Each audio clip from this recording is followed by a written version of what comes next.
What is going on, you guys? Happy Friday. I hope all of y'all are having a great beginning of your weekend. I work nights, and so I have to work tonight. So my weekend doesn't start for quite some time, but I'm definitely looking forward to it. So I got in some stuff, quite a bit of stuff actually. When I get things in from eBay or something, I have this on my desk. And I just stack them in here until I can make a video. And sometimes I get a little too excited and I'm like, screw it. I'm not going to show it off on video. I just want to put it, where it goes. And it's a little forever home in my collection. But I got in some stuff this week, some TTMs, some pocket schedules, some graded cards, and we'll flip through them. Been extremely lazy lately on making videos, so I'm not going to turn it around. I know that's always like a better presentation doing that, and that's definitely what I should be doing. I'm so exhausted, man. But I got in Art Howe, great TTMer. I remember Howe as the manager for the Astros when I was a little kid. At the time, I didn't even know he was an ex-ball player. And I always had very fond memories of him. And then I watched him as the manager of the A's. Oh man, what was that? It had been like 98 or 99. My uncle, who at the time was like a pretty wild in-person autograph chaser, he lived in Arlington, and we would go to the ballpark in Arlington. And we chased down the Oakland A's one weekend. I think I was like 16 or 17. And met Art Howe multiple times. So much so that the last time that we met him, we didn't even ask for an autograph. And my uncle was just shooting the gab with him, just shooting the breeze. Very, very nice guy. And of course, that was a long time ago as well. Got in 2 of 2 from Jack McKeon. A rookie card and a second-year card. So I think these things are just super cool, how they look. So this is his rookie card. And kind of what drives me nuts is if you look at the very beginning of his signature, it went off card. So it is what it is. I mean, it was free, but that is how it's supposed to look. So not a big card at all. I think I paid like $1. For his rookie, and it was like 50 cents or so for the second year. To best of my knowledge, he doesn't have any cards as a player. Actually, come to think about it, I don't even know if he was a major league player.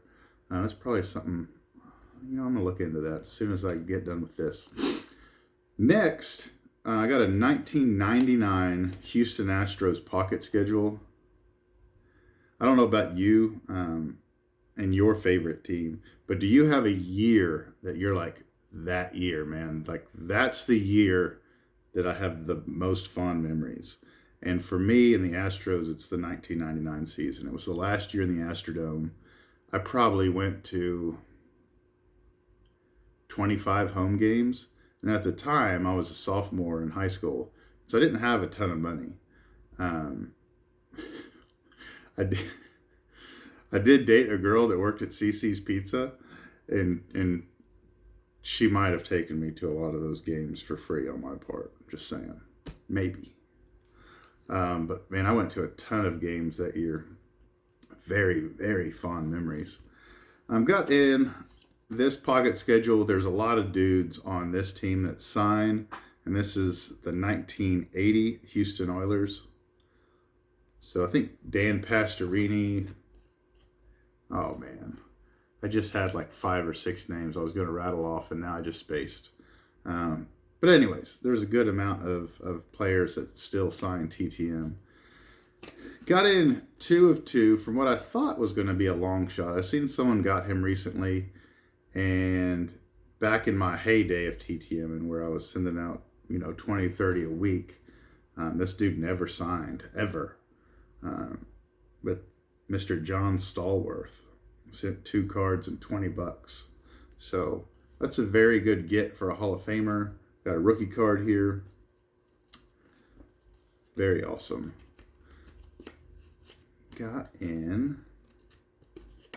I'm pulling them out of the case to try to eliminate a lot of the glare. 2 of 2 from Jim Palmer. So once again, $20, signed 2 cards. I think that's just one hell of a steal. You know, Jim Palmer's autograph isn't worth a ton, but man, these things look absolutely stunning. And I love the Sharpie he used. It was like a thicker, bold Sharpie. A lot of times, he will sign until like a Sharpie's just dead. Like freaking legs sticking straight in the air dead. I've seen a ton of TTMs through him through the year where you could barely read the signature, so super happy that came in. 2 of 2, and this is a run that I'm working on. Let's see here. 2 of 2 from Dennis Eckersley. Same thing, 2 cards, $20. You know, I don't know too many places where you can get a Hall of Fame signature for $10. So really, really sweet. I wish, looking back, I would have sent like another player era base card instead of this. But really happy to add these to the collection.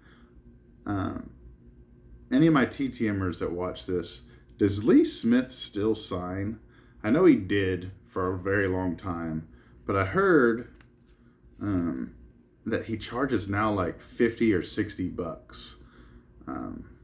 So let me know if that's true, because I don't know if I want to pay that much to finish that card.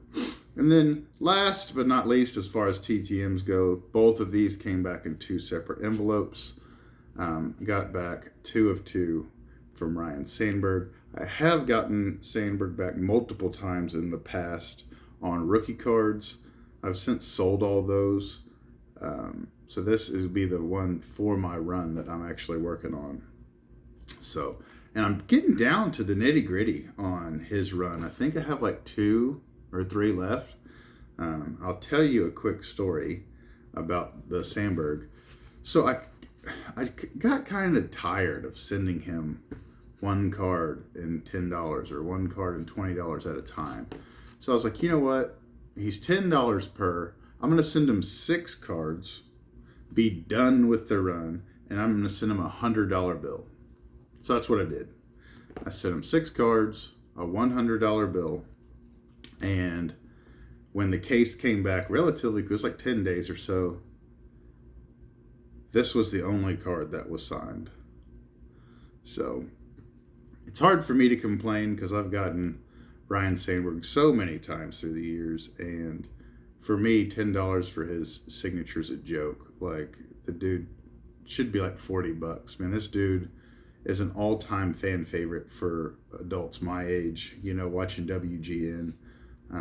He was I probably watched more games with Ryan Sandberg in it than I did Biggio or Bagwell.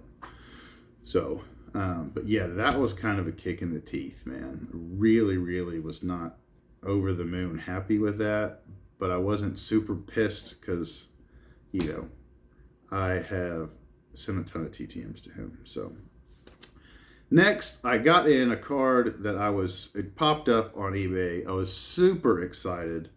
It was a Ricky auction, a Probstein auction, and so I followed it, and I needed it for my Griffey run. It was one of the last 2 cards that I needed. I set in a ridiculous snipe, and I got in this gorgeous 2003 King Griffey Jr. And then I got it. I went to my spreadsheet, and I had already bought it before. So, and this was not a cheap card. You know, this was over $100 for this little fella. And what happened is I bought it a month and a half ago, and I didn't update my spreadsheet, man. So kind of an expensive mistake on my part. Got 2 more items. This, I am working on a Mike Trout player era refractor run in a PSA 10. And so I haven't really started, and I was here one day at the house, and I was looking, and I seen an auction for a 2020 Topps Chrome. God, dog, that glare is terrible. A Topps Chrome refractor. Mike Trout, and it was on auction. And so I followed it, and I put in, I think, like a $30 snipe. At the time, it was like $4 or $5. I ended up getting this card for $8. $8. With shipping and out the door and fees, it was like $12.82. So I tell you all that to say, like, I really enjoy base refractors. I enjoy refractors in general. But for me, the base refractor is the piece de la resistance. You like that? That's German for you boys. That's not German. And to get that card like this, I was more happy getting this at this price than anything that I've gotten in quite some time. Like, I thought I robbed this guy. So super happy. I'm hoping I could pick up some more of his player era refractors. Obviously won't be that cheap, but man, under 20, under $30, I think it's a hell of a deal. And then last thing for the week, I've been going down memory lane lately. You know, you've seen a lot of the pocket schedules of the Astros and the Oilers from the 80s. And I was on ComC surfing the other day, and I seen a card, and it made me go down this pretty ridiculous rabbit hole. And who remembers the Mother's Cookies cards? So this is the 1997 Houston Astros, and to the best of my knowledge, these were given out at baseball games as giveaways, as stadium giveaways. So, you know, you'd give them your ticket, and they'd say, hey, welcome to, you know, blah, blah, blah, here's your pack. And Mother's Cookies did this for quite some time. And if you are like a big fan of a team, of a specific team, I would highly suggest, if your team had these, that you get them. Because a lot of the lesser named players that are on those teams that maybe didn't make a flagship Topps card, they probably are in this. I mean, this is a pretty fat stack of cards, and these cards aren't terribly thick.